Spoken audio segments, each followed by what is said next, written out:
So Lloyd Wilson has a doctorate and is at the New York State Department of Health. He is on the faculty at the Albany School of Public Health. And the health department has the frontline responsibility in New York for the safety of public water and adequacy in some ways of public water supplies. And they work with DEC and others. And with that, I will, Lloyd's very involved in source water protection, and he's a senior person at the department. So thanks for coming, Lloyd.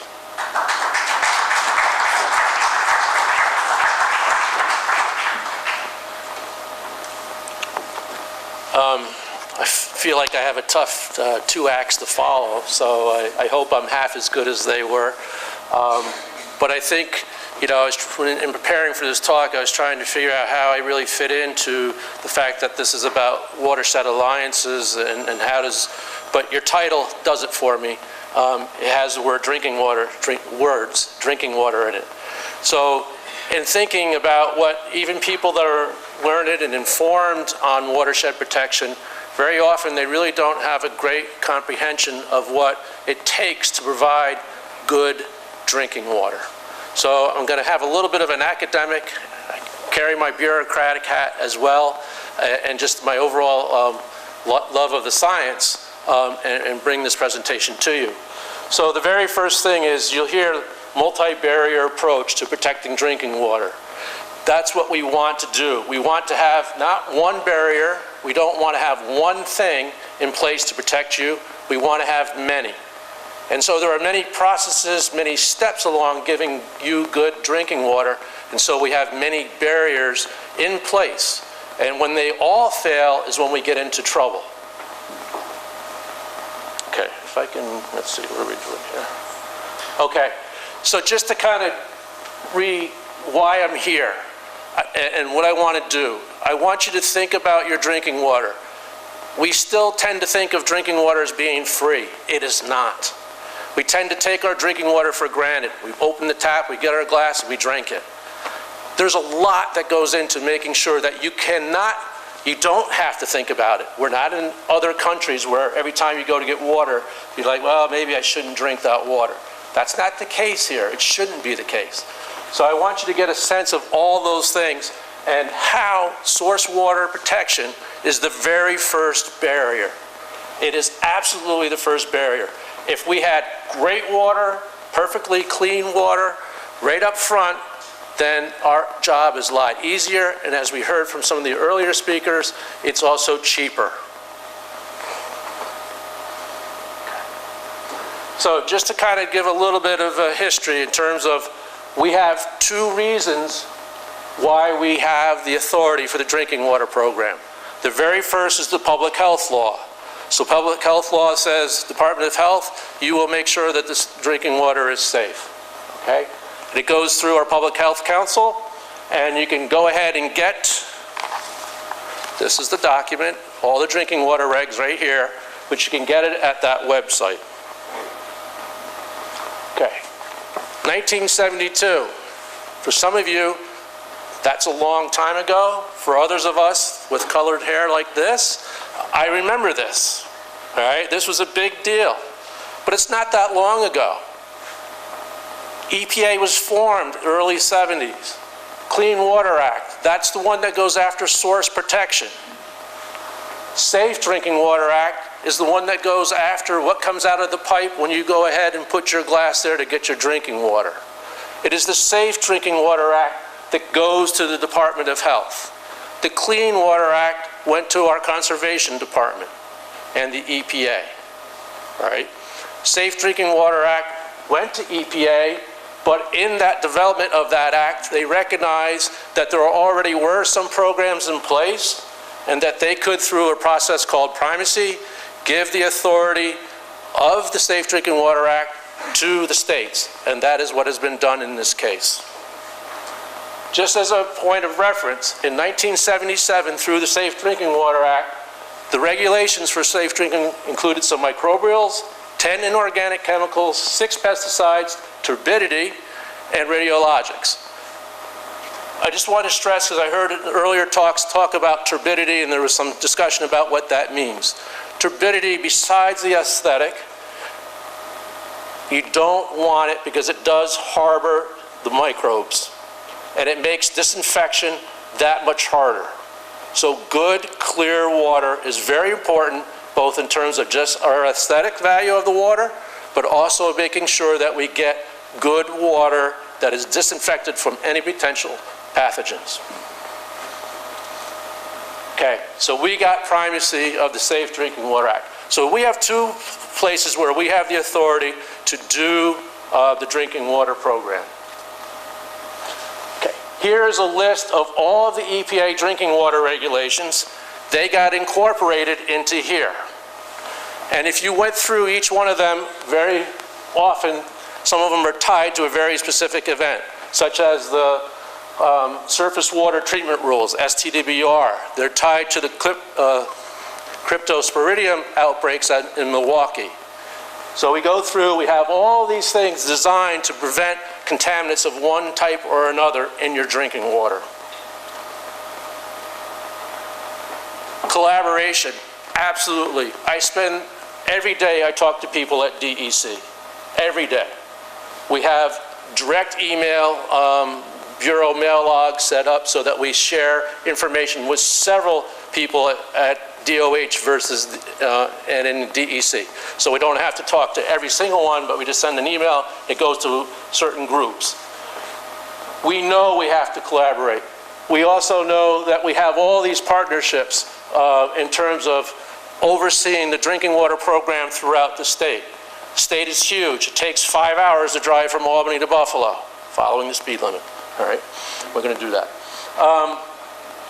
So I can't see what's going on with an individual public water supply in Buffalo.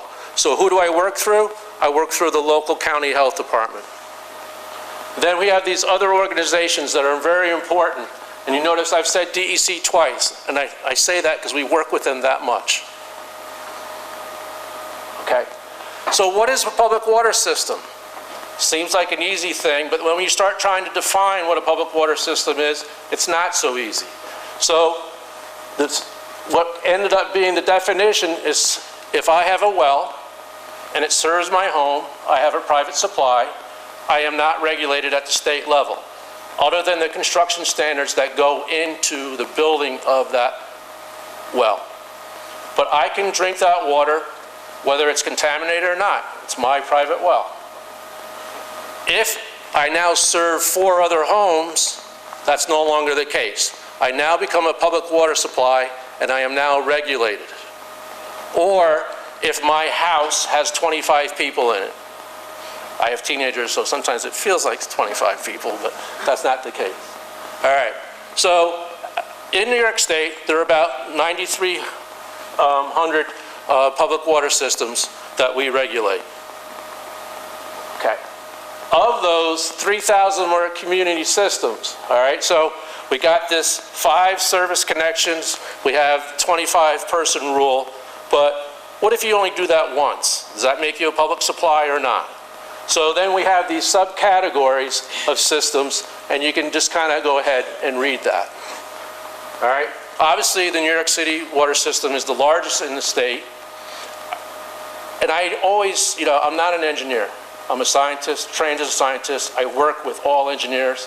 We tend to have our little bit of, our discipline arguments, but I gotta hand it to the engineers. The New York City system, just think about it, it's gravity fed. It's just 1.1 billion gallons per day. That is just, it's phenomenal.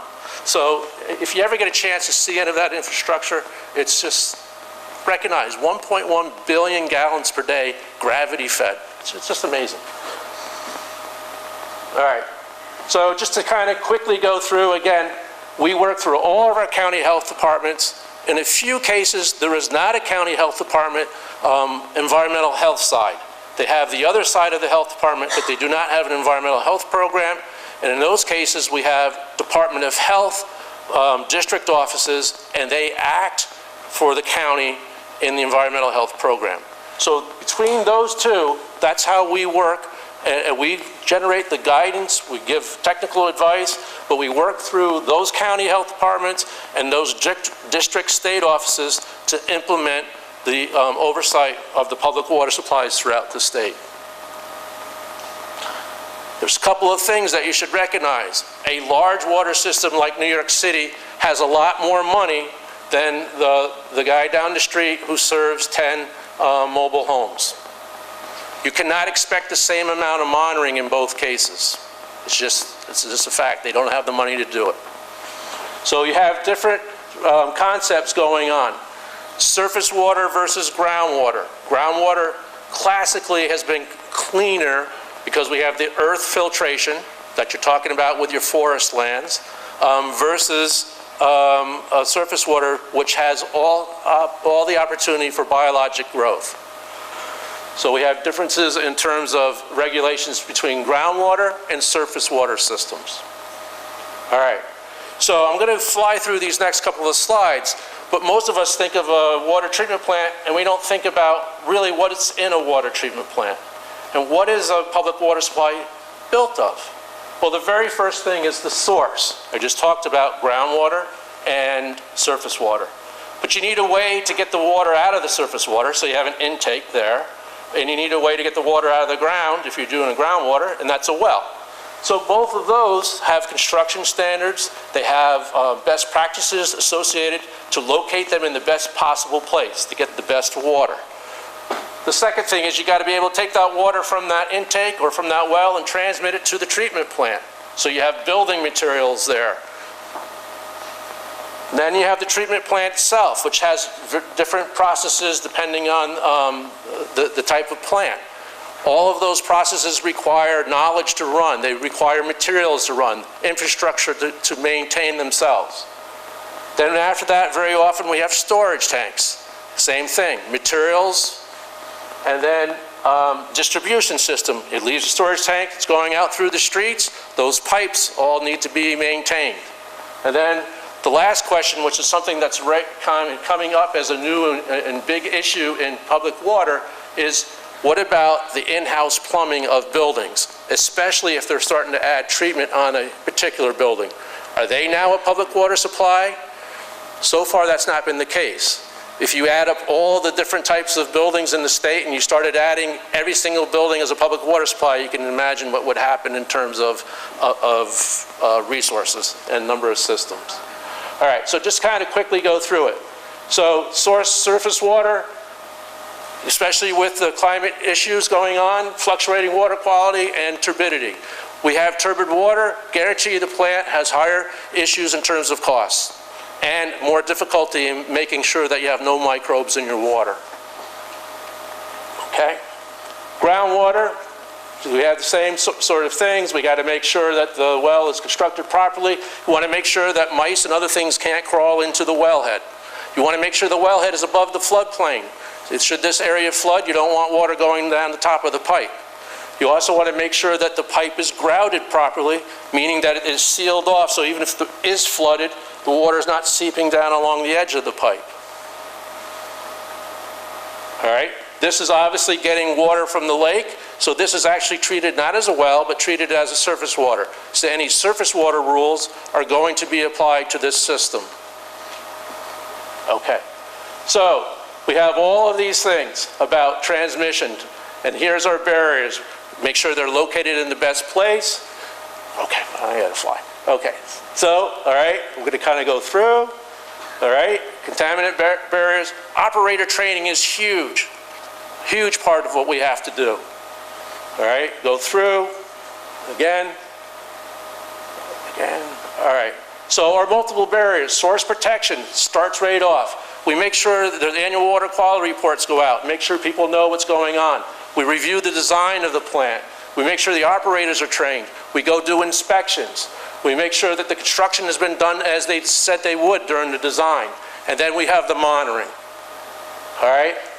All of you can know there's our well, there's our tank, but look at all the different sources. You got the agricultural to the industrial to storage. And when you think about the regulations in place in terms of the resource, most of them are DEC, EPA regulations. They have the underground storage tank, they have RECRA, they have CERCLA, so on. all right? They go right through that list. Okay.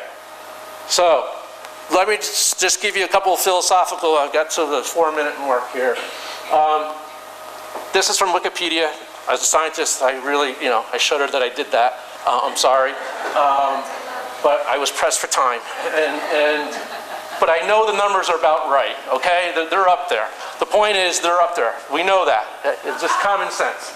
And look what we did in 1977. We regulated 10 inorganics, 6 pesticides, and we're producing, thousands and thousands and thousands of chemicals. All right. So, when we come to our drinking water standards, physical, again, very important in terms of turbidity. Bacteriological, total coliform. People will say, well, I got total coliform, I'm going to get sick. No, that's not the case. Total coliform, you may get sick, you may not. Not every coliform makes you sick. But coliform, if it's there, we know something is wrong with the system.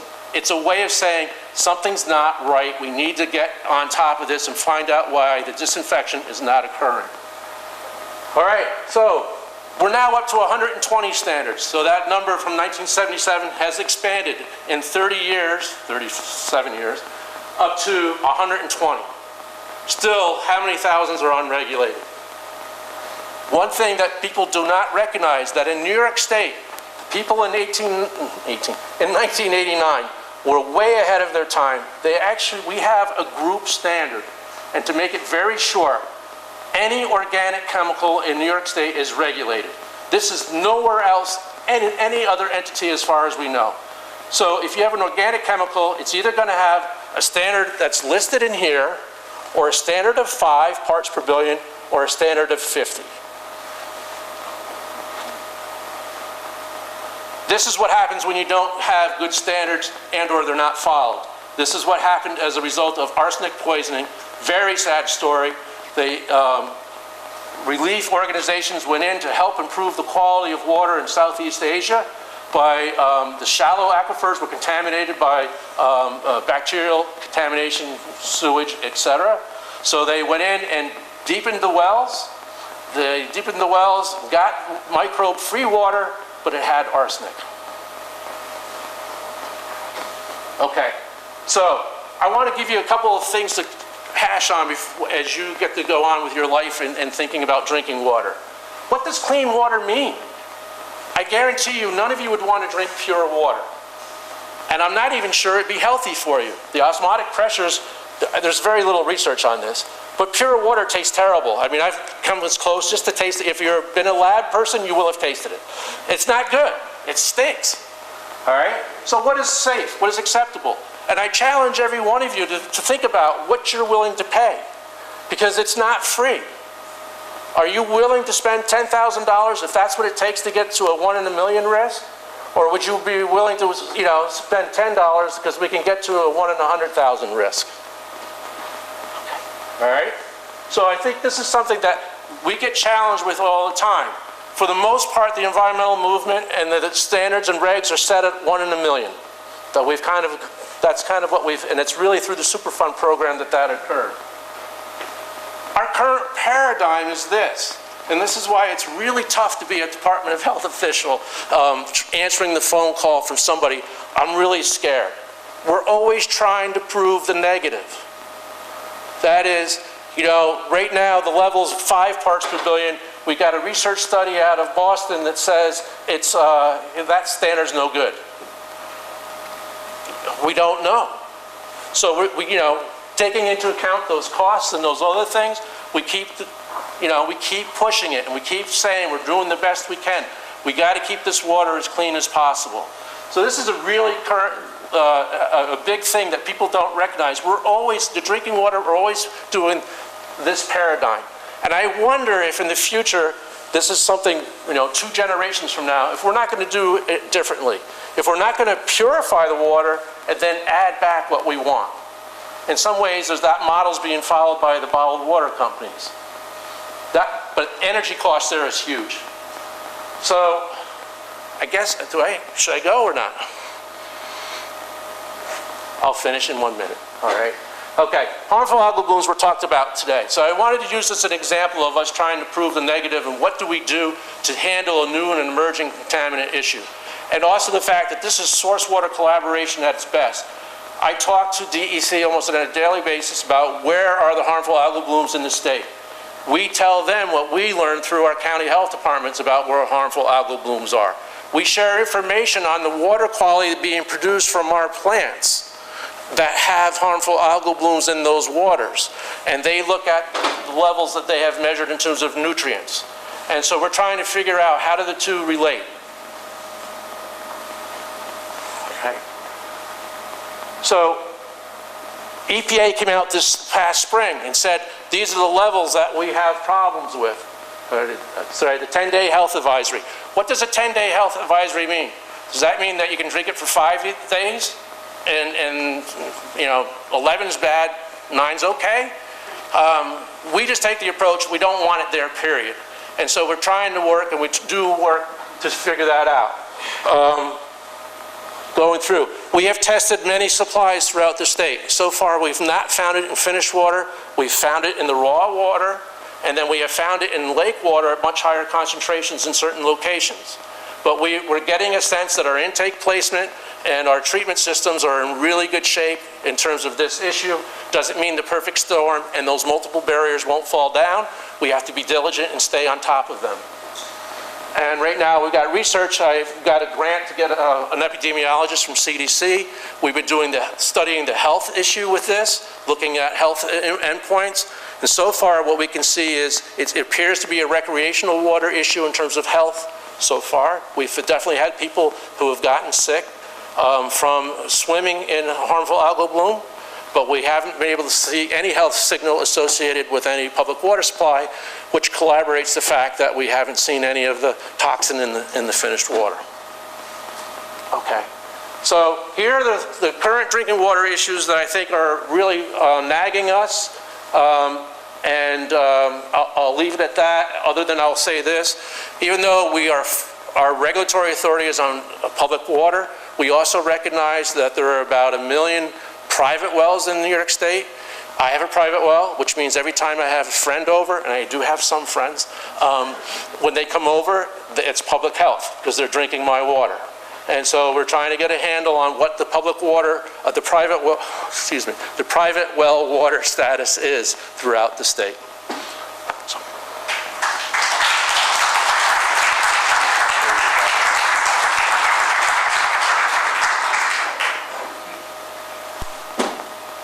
That was really interesting. Yeah. And, oh, you left this for me. Thank you. It's the wealth of knowledge we have here today is pretty amazing.